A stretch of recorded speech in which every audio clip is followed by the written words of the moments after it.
bây giờ thọ sao lúc lúc hả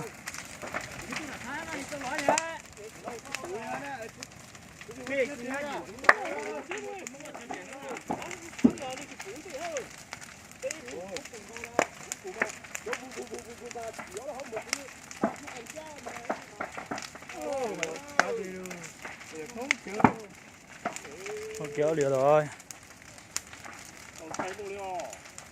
有两个内裤啊！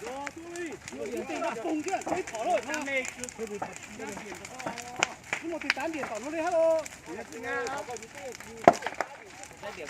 打点哦，我打喽。ta cho nên liền nó mà như nổ nó như tiếng ngát to nè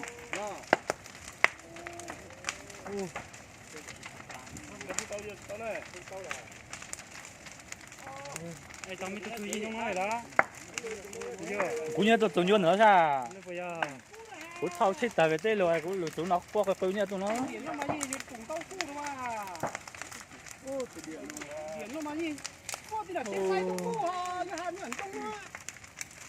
cái tay cũ chạy kìa有个人这个别当时个嘛就开。我那个八公啊，我来带多带我听。我那个路了，咱那个到了，咱们谁到？ để dâu kìa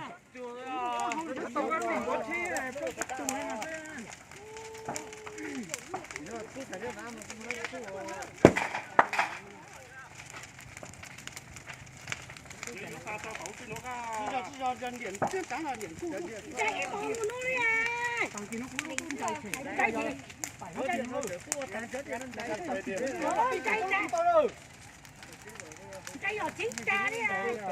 Ok, lúc mà sản xuất máy đi rồi mà cũng tại đi. Tao trên đi chơi không? Chứ đâu. Ủa tôi ngồi vậy tôi chơi ở đây đủ tiền luôn à.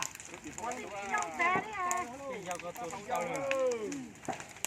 Tôi hay có đáng có nha. Đây vô cháu nó có vô cháu. Nó thấy nó có nó là thấy tiền nó có. đây là cây dâu để Nó có tao mà phải tôi không có chơi.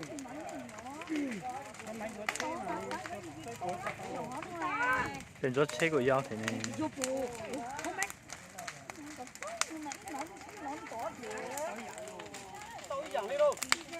Có vậy là má em biết có cái tàu không mà. Ta khâu tuột nắng.